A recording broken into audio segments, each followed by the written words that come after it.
Hello everybody. I am just here quick to show you how I make my stripes. Some of you asked how I do that, and so I was just going to show you a quick video. Nothing super lengthy. First, let's talk about colors. You can use any colors you want to make stripes. I've been working a lot with metallics lately, so like this here is just some pearl. This is actually, I think this is Kato Pearl mixed with Fimo white. So it's kind of pearly. And then this one is just something I pulled from a scrap bag. It's just like a light blue I was using at Christmas time, but it has metallic in it. This is a Cernit metallic turquoise mixed with some Fimo. I mix clay all the time, just so you know, if you were ever wondering if that's possible. I always just take whatever temperature it says it's as their max, and if one is higher than another, I just go a little bit lower. So basically I cook all my stuff at like 265 for an hour at least. So yeah, Cernit. This is just, some of these are just mixes of colors. This is Cernit rust. This is like a Cernit copper mixed with some stuff. I don't know. I honestly wasn't paying attention to the color mixing. If you need to know more about that, I could maybe do another video on color theory. But for now, I'm gonna put some lotion on my hands.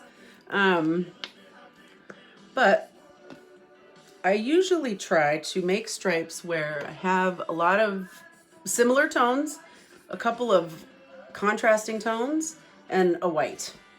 I've done striping with some blacks and whites. I mean, you can really do this technique with anything. You can use two colors. You could use white and black. You could use white and red. You're gonna get a lot of pink hues, but so this really just works for anything. And it's one of the things it's perfect for is taking like a pile like this of scrap clay and chopping it up and doing the same technique I'm going to show you now and just seeing what comes out of it. Sometimes I have gotten the most beautiful striping that was unexpected. I've also done striping with all like neutral tones in whites and creams and like light pinks, and that was really pretty. So you can really just use your imagination and experiment, because this is a fun one. Jan, I don't know how he pronounces it. Maybe it's Jan Mansari. Has some videos on YouTube that I watched to learn how to do this, and then I kind of just have turned it into my own technique, or I've gotten used to it. So, but trust me, striping is really easy. I know that it looks intimidating, I think, but you don't have to cane. There's nothing about it caning. The only bummer is that in this technique, you're gonna get a veneer that you can then use to cut out flat shapes or wrap around something as like a vessel or something like that, but you won't get a striped cane. To make a striped cane, that's a completely different technique. But so here goes. I'm gonna take all these colors. I'm probably gonna use this much white, so I'm just gonna start chopping. And what you wanna do, I should have had a blade. I had a blade. I do have a blade somewhere here. I'm gonna just start chopping. And I kind of chop like this. Sometimes I have, I don't know, sometimes I do like little patterns just because I'm weird. So, you know, I don't know. Honestly, this blade is a little too short. I'm just gonna use, this is a mess over here. I'm working from my bed. I'm sure you guys are thoroughly entertained, but whatever. Anyway, so I just take and chop a bunch. Scrape it all up and leave it in a pile. So if you guys have ever tried like faux stone in polymer clay, same thing, just chop it up like that.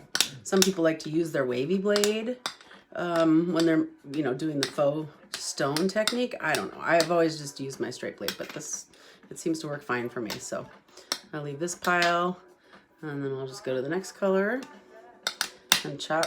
And sometimes, depending on the color, like this blue, I really want it to stand out in my stripes because it's like the most contrasting and vibrant color that I'm using in this mix. So I'll leave some of the pieces just a little bit bigger. as opposed to chopping it up super small, just because I feel like it gets, sometimes it gets too blended if you go too small. So just on that main contrasting color.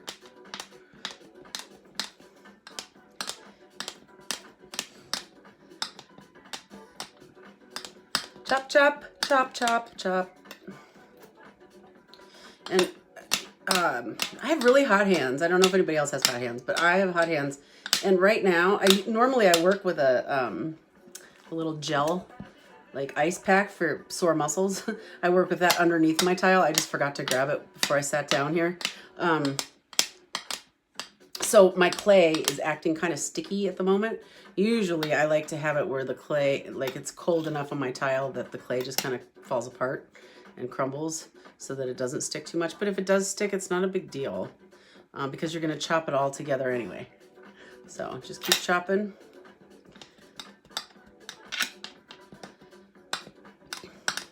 I tried for like this last year trying to just find my voice in polymer clay. And I think since I was a little girl, I have always loved the ocean and I've always loved bright colors. And I think I was afraid right away to do stuff with a lot of bright colors because I feel like people just don't like that. But every time I post anything that I've made with super bright colors, like this one cane I'm working on that I've been working on for 6 months, everybody loves it. So I think I'm just going to start following my heart on that and go for the bold. Why not? You know, there's a lot of people out there that are doing the subtle neutral tones, which I love. I mean, I'm a nature girl and I love the neutral tones. My daughter does weaving and she works in like a lot of neutral tones that are just gorgeous. But I've always been that bright and loud kind of artist, I think. So that's where I've been going lately is just, you know, I'm going to just follow my instincts. And it seems to be working better for me than trying to achieve what I see online, but in my own way. It just is too, I don't know, it doesn't work for my brain. So anyways, I'm kind of just babbling because I'm just chopping and this is boring. I could just fast forward through all this and I might. You may hear this, you might not. I might just take out this little part and come back when everything's all chopped up. We'll see what happens. But if I don't, thanks for bearing with me if you're still watching. That's pretty good.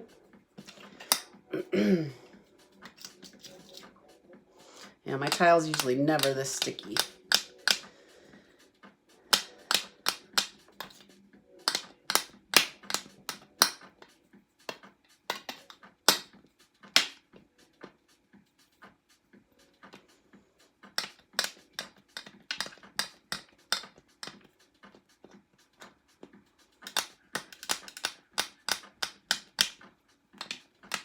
So the main trick when you're gonna do this, actually I'll just wait till it's all chopped because if I do edit this out then you won't hear that part. So I hope everyone's having a great Monday. I'm sitting here next to my husband. He's got the day off. He's listening to me do this. I'm listening to music and it's a beautiful day in Moorhead, Minnesota, and it should be about 50 degrees today, which is kind of nice. I am over winter. But I've been over winter for about 8 years now. We want to move out west. Waiting for our last kid to graduate from high school and then we'll be out of here. On to the mountains. Back to the mountains where I grew up. All right, so all of these things are chopped. Yeah, this light blue is really soft, but that's okay. Anyway, I'm going to break apart some of them that stuck together. Just kind of crumple it. And this is a huge pile, so I'm going to get a very large veneer out of this. And I tend to do that because, especially if I've played with these colors before and I really like the striping that I get from it, I don't mind having extra or a big slab. Even if I don't use it all, I have a little portfolio book that I just, you know, between plastic sleeves, I'll just put slabs in there that I'm not going to use right now and go back and use them later. So, but you could use half of this clay and get a fairly decent sized slab. So don't feel like you got to use up a whole bunch of clay, especially with the clay shortage that's going on right now. I bet everybody's been struggling like me where when I find it, I like start stockpiling it. So, because I don't want to run out of white. I don't want to run out of black. I'm going to be taking a class by Dan Cormier called it's like a matrix cane class, and it starts at the beginning of April, and I'm so excited about it. But we need 25 blocks of clay for the class, so a pound of black, a pound of white, and then remaining colors. So I've been kind of stockpiling. But I think I'm pretty prepared. I have never taken an online class, and I've never taken a polymer clay class, so I'm really excited about that. All right, so my stuff looks pretty well mixed up here. So once you get that, and you can take your knife if you feel like you need to chop a few more times just to blend it a little bit better. It's up to you. I kind of like it when it's chunky because all of it's going to turn into stripes anyway. So then you just push it together. You can tell how soft my clay is right now because that's pretty easy. So you just take and push it together. Bear with me. Just take an acrylic square like this and push it down. Basically, I just push it down into a square so that I get all the air out. It's not a big deal if all the air isn't out because it'll come out in the pasta machine when you're gonna roll it through. But anyway, I know this looks kind of crazy right now, but watch what happens. It's pretty kind of magical. And John Montarsi, I think is how you say his name. I don't know. I could, Jan Montarsi. It was just brilliant. When I watched it, I was like, oh my gosh, that's so cool. I'm going to try. And so I just kept practicing and got better and better at it. So anyway, like there's a lot of white right at the end here. I might just cut some of that off and see what's underneath. Yeah, that's a huge chunk of white in there. So I'm going to just chop it up a little. I don't want that much white in one spot. There we go. I can just leave that out for now. I'll use it. It'll get used. All right, so we'll start with this much. Anyways, once you've got a block, it looks about like this with all your colors just kind of mixed in. I try to get at least 6 slices, 6 pieces, so 5 slices or 8 pieces. 6 or 8 pieces is what I like to start with. So let's do 1, 2, 3, 4, 5, 6, 7. That'll give me 8 slices. Okay, and then I kind of lay them all out and see what colors pop up where, because if there's a piece that's heavily, like a lot of blue, and a lot of pieces have a lot of blue, if I put them all on one side, I'm going to get a heavier striping of blues on one side. So it kind of becomes more graduated pattern. And that's just preference again. So you guys do whatever you want, but that's just kind of how I play that game. Where I'll take these guys, because these are all very similar. And these guys are all kind of similar. And these guys are just kind of a mix of both, so... actually, I think I'm going to go this way. And you, honestly, it really doesn't matter. You can put them together however. You basically just want to end up with a big slice like this. Doesn't matter right away what orientation they're in. I usually tend to put them where the blobs are already kind of elongated a little bit, but it really doesn't matter because once you put it through the pasta machine, it's going to change everything. So squish your clay together. I usually take a piece of paper.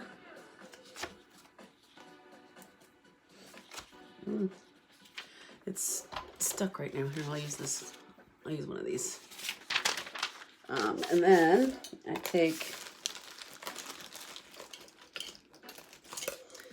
this is actually a silhouette machine scraper, getting sticky stuff off of your thing, but I use it as a burnisher. It works great.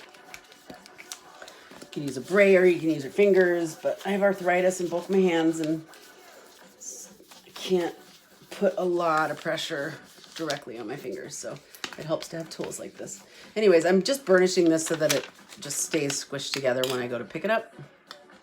I'm gonna take my blade and just slice it off, get it off the thing. Okay, and now I'm gonna go over to my pasta machine on the thickest setting, and I'm just gonna run it through one time. You're gonna end up with what looks kind of like, you know, 1970s linoleum. And then, depending on your color choices, but then I'm gonna take it and slice it in half. Bring this side over, flip it, and put it right on top of this one. Then run it through the machine again on the thickest setting. You can already see that it's starting to get elongated a little bit here. I'm going to take it and cut it in half, flip it over, and I'm going to run it through one more time on the thickest setting. And then I'm going to flip it, and I'm going to decide at this point if I want to run it through one more time or if I think that it's going to be good enough. So I can tell by looking at the ends, there's a pretty good mix in here. This isn't the side that I'll be using in the end. It's this side that's going to get the straight stripe lines, but I think it should be enough. If I blend too much, I end up with much less, more subtle striping. It's not as vibrant. So usually 3 times through the pasta machine, cutting in half, put it through, cut it in half, put it through, cut it in half, put it through. 3 times on the largest setting is great. Jen, I think, goes down to setting number 2 and does it. I found that it blended my stripes too much for my taste. So anyway, so once it's cut in half for the 3rd time, you can trim off the ends if you want, but then you just cut again and fold over. Now it's getting kind of long this way and not as long this way, so I'm going to go this direction. Flip it over, and you can already see in here where my striping is coming along. Okay, that's going to spread out when I put it through the pasta machine, and it's going to seem like this isn't going to work very well. It's going to work great. Watch. So I like to keep things even. I'm kind of weird about that. Always use my scraps, but I end up with a lot of scrap pile in the end because that's just how I roll. I think other people could probably be much more conservative than I am, but all right, so here I have this nice block. I'm going to do one more cut and put it, you know, same thing right on top of each other, or I'm going to look at the striping and see if I want them to be opposite or if I want to turn it over, or how I think I'm going to want these to come out. So right now this is just a copy on each side. If I flipped it over, this would be kind of a mirror of those stripes, and oftentimes I like that mirror effect because in the center you get some interesting different thicknesses of lines. So I'm going to stick with this, and you just basically squish it into a square or whatever, rectangle, it doesn't really matter. Trust me, it does not have to be precise, because if you control the end slab through the machine, and I'll show you how I do that, you're gonna end up with great stripes. So this one, I'm gonna cut, I'm gonna try to get 8, probably, if not 6. 1, 2, 3, 4, 5, 6, 7. All right. And again, I'm going to do the same thing. I'm going to lay them out and see what they look like as far as colors and striping and all that kind of stuff goes. So I've got some lighter reds, and let's see. Yeah, we'll stick those together.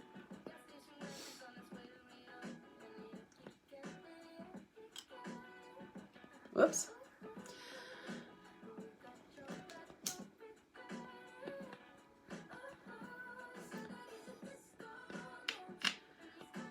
All right. So I'm not sure if you can tell what I'm really doing here, but I'm just kind of taking the same thing as I did before, putting the stripes somewhat in the same color realm. I don't know if any of that makes sense, but that's the best I can do. Yeah. Here we go.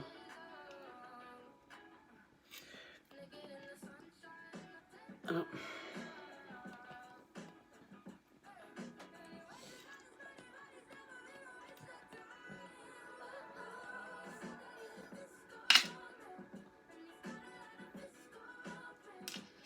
Okay. I think that should be great. So,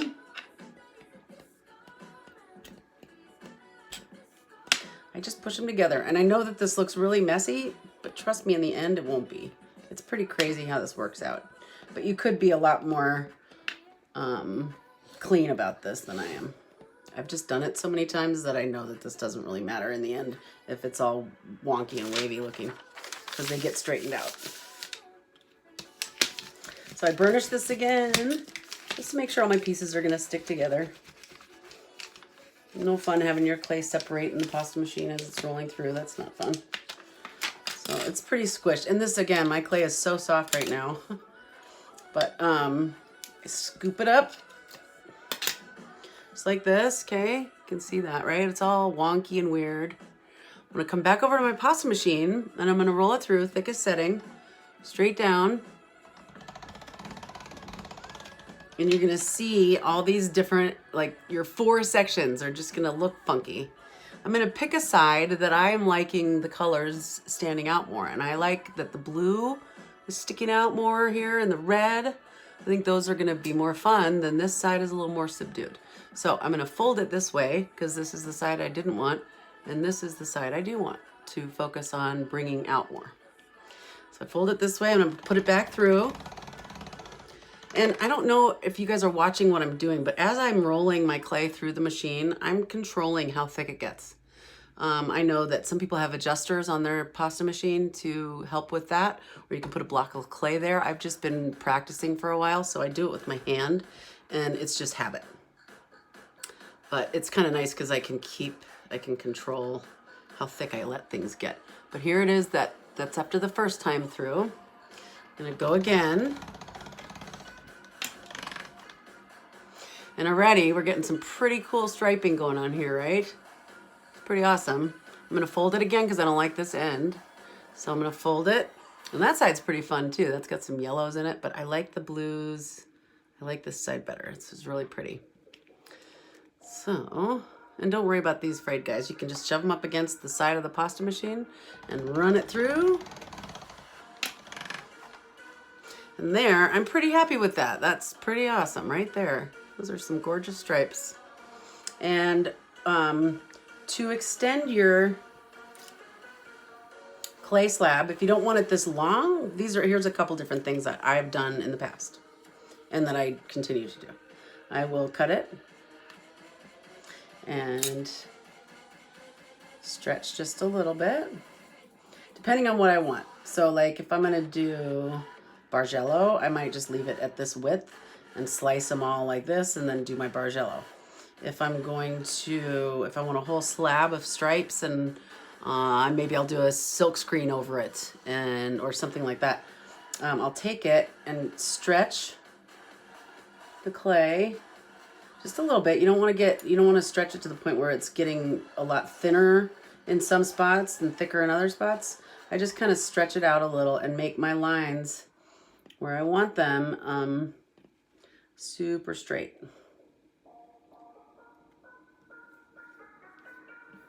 And I will cut off what I don't think looks nice, what is not straight to me.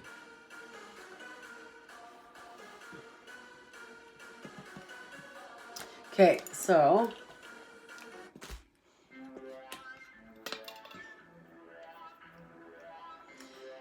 I will probably cut this off here, and I will squish and pull, cut maybe right below this blue line, cut the end off here, squish this down, stretch it a little, cut this off right above this kind of creamish line.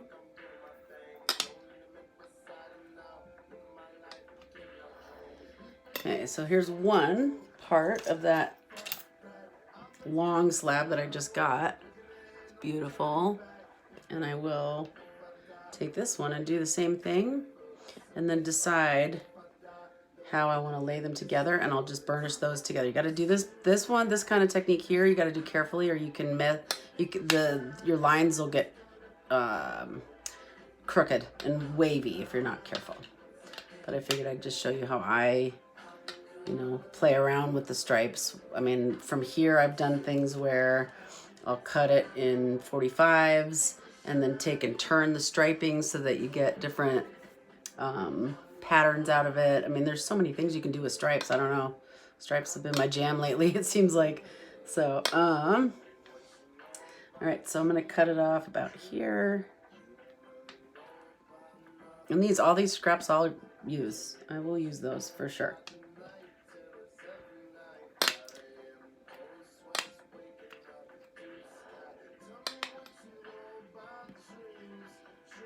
Let's see here. And I'll cut right there. That looks good. And I'm just going through and looking at my lines. My grid on here is really helpful. I got this glass tile with the grid on it from Amazon. It was cheap. It wasn't the brand name one that they have, but one that was good enough for me. Works well. All right. That looks pretty straight and good.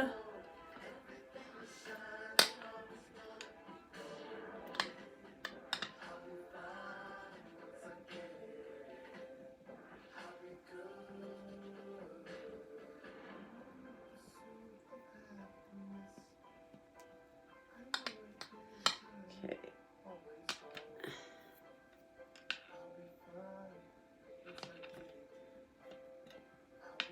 I'm gonna go up to here. So, scoop this up. And I can decide from here where this should be placed. If I want to go straight on top, it's kind of mirrored that way, or a duplicate. If I turn it over, it's definitely mirrored. Like that. It looks really cool. See what this side looks like. Oftentimes the back side isn't as pretty as the front side because you're controlling, you know, what's going on as you're pulling it through your pasta machine. So I'm going to line it up like this because I like the way that this looks. And I'm just going to line it up very gently. Now, honestly, like I said earlier, my clay is usually not this soft. So I'm lucky that I haven't totally botched this job while I've been doing this and talking to you guys, because it is so soft. So I'm just being really gentle. So, and then another thing to stretch your clay, if you want more of a veneer, take some of the scraps from the colors that you just used to make your stripes and make a backing. Put it on, I usually go down to like a back on this would be like at setting 4 or 5, so pretty thin. And I'll just put that on there and run it through my pasta machine once, and it's like I get twice the amount of veneer or slab or whatever you want to call it. So, because veneers are really thin, so basically a slab. But now that I've got them pushed together, I want to make sure that my stripes are staying straight. So I just manipulate that.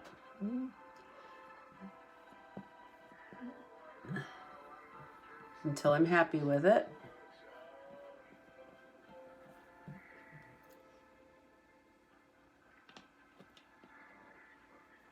This would make a really pretty bargello.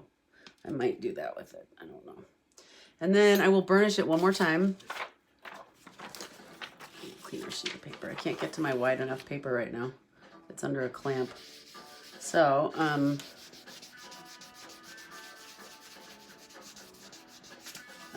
feeling like some of the air is getting pushed around. So there's definitely air bubbles underneath, not necessarily in the clay, but underneath between the glass and the clay. But so I'll burnish this pretty well. You want to be careful when you're doing this. It's good to go the direction of the stripes If you go up and down, that's fine. Just don't push too hard or you're going to end up getting wavier lines. And again, if this looks easy, it is. Just know that I've made, I'm going to guess, at least 50 striped slabs before even considering sharing or whatever. So don't give up if it's not, you know, if it doesn't turn out perfect the way that, not perfect, but you know, if you're not happy with it the first time, don't give up. Just go back and try again. So like this is bothering me. There's some buckling in there and I don't like that. So I'm going to run it through the pasta machine, and I probably will put a back on this just to have a back on it for whenever I do whatever else I'm going to do with it. So I'm going to go down to number 2 just because I know that this is pretty thin already, and 2 probably won't do very much. And then down to a 3. And in fact, all of my flat jewelry, I use a level 3 or a number 3 on my pasta machine. This is an old school Atlas that is like from the 90s, I think. But yeah, that took care of most of the buckling in the center here. I really don't know why that's happening. I don't like that. I don't know if you can see that, but there's just this little line right here that's bothering me. So I might end up cutting that off and doing something else with that. But you can, from here, do all sorts of fun things. I can show you quickly, and then I'll be all done.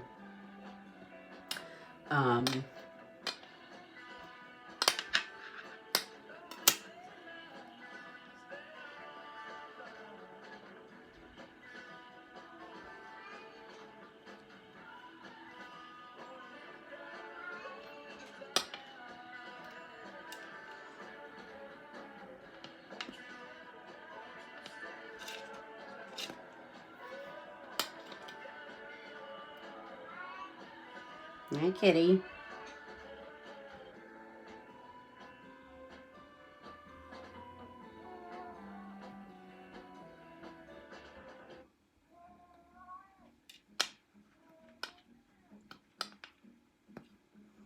Right now, I'm just setting this up so that it's straight, or as straight as I can make it. Again, this would normally be better if my clay wasn't so soft, but I didn't go get my cooling thing. I should have. I'm not going to redo this tutorial because it's soft clay, but because I think you guys will get the gist of what I'm doing. Anyways, if I take something relatively even all the way and I want to make some different patterns with my striping, I'll start with a 45. So I will first measure this height here, and I'll go, so this is 1, 2, 3, 4 and a half. So I'm going to go over, let's see here, I got to move this. Just put it right on the corner.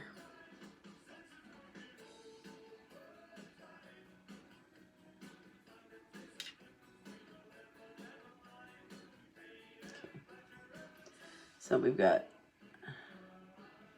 the height is 1, 2, 3, 4 and a half. So I'm going to go over 1, 2, 3, 4 and a half right here. And I'll take my blade right at that point and line it up with the corner. And that is a perfect 45-degree angle every time. You don't need a square. You don't need any special tools. Honestly, I eyeballed it way before I ever got one of these. It's just, it's not hard to do. Then I'll go and cut this straight up.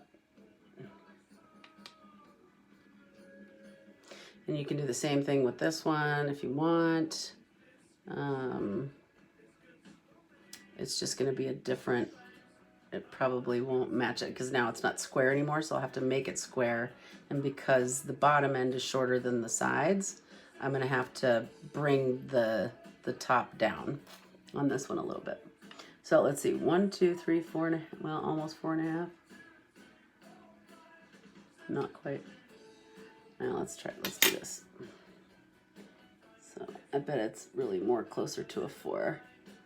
4 squares. 2,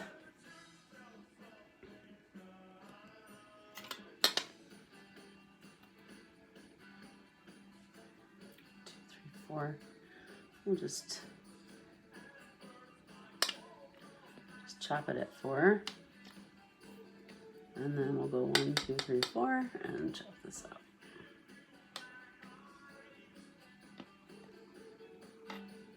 Then you can just do the corner to corner. And I'll do this way.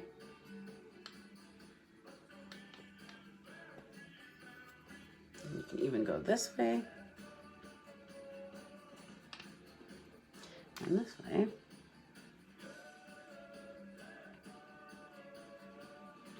It's the smaller one. We'll just do 2 on this one. Okay.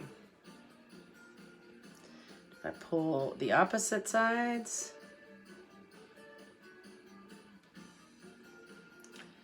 put these like this, and you just line up your stripes. Boy, this is soft clay. Holy moly. Ah, it's so sticky. But then you can take the other 2 opposite sides.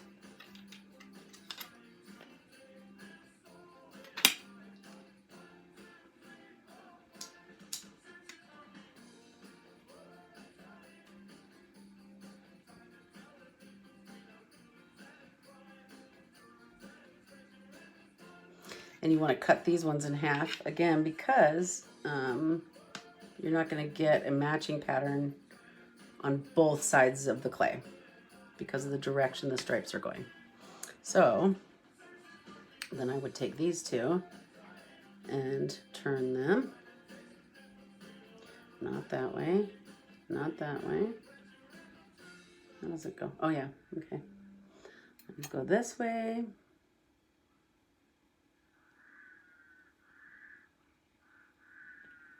I've taken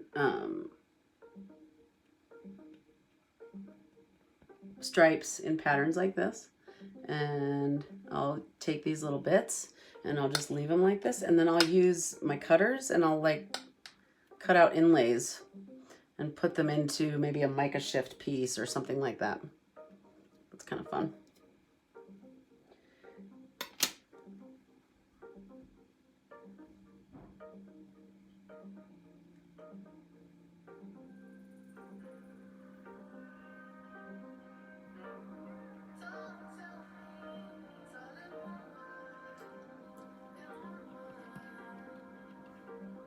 I feel like the most important part is making sure your stripes get lined up on that in this area, and then you can squish it or cut it or whatever to get whatever you're looking for. But play around, you know, have some fun.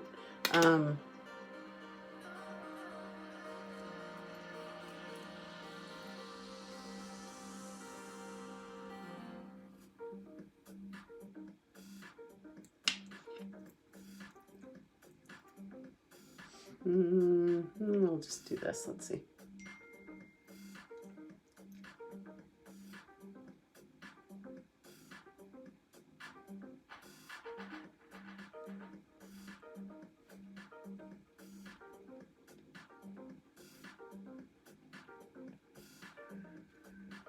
Honestly, a lot of the stuff that I do is experiment. Never really know how a lot of the things I make are going to turn out until I'm done with it.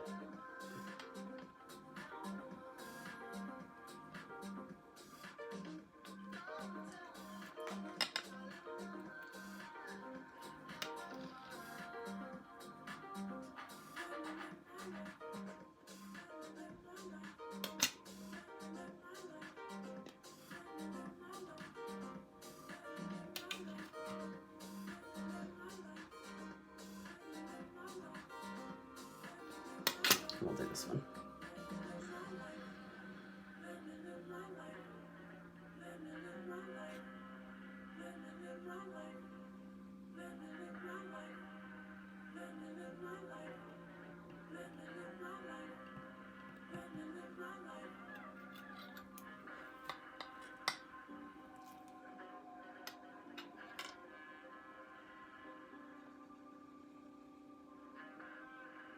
It's just fun to see what happens when you take you know, something from the same color palette, or, you know, your one striped slab, and you can come up with just a really fun, funky thing, pattern, without too much effort. And, you know, there's just so many different things you can do with it. I mean, you can stretch this out, put it over a vessel. You can turn it into earrings or bracelets or whatever. But this is the last thing I'm going to do because my clay is so soft right now that I'm just going to wreck it if I keep playing with it. I really need to get this cooled off. So, you get the gist though, and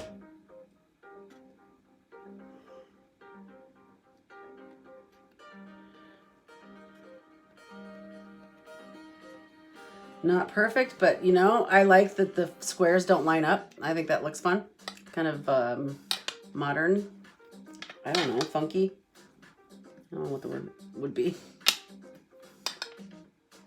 Burnish this together a little bit gently with my fingers. Since the clay is so soft, I don't want to use that tool. I'll just smush it all.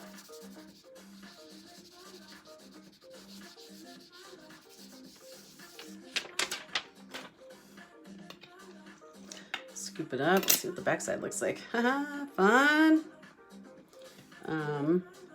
And then like this outside stuff got squished or bent a little, so it would drive me nuts to leave it like that. So I'm gonna cut it off around each side. And yes, this is tiny. I usually end up with bigger stuff, but again, you just have to bear with me on this one because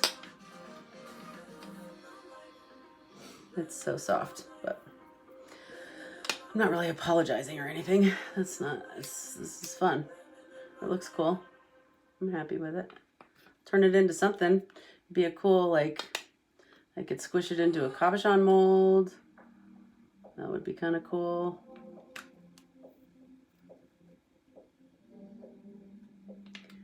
Typically, if I was doing this for some final project, I mean, I will use this eventually. I just, if I was doing this for something with intention, I would go a lot slower. I'd make sure that my clay was cool before I started cutting into it, and I'd end up with a much bigger surface than this tiny little square. But that's just one fun thing you can do with stripes. So anyways, I hope this helped. I hope you enjoyed. Much longer video than I thought. All right, have a good day.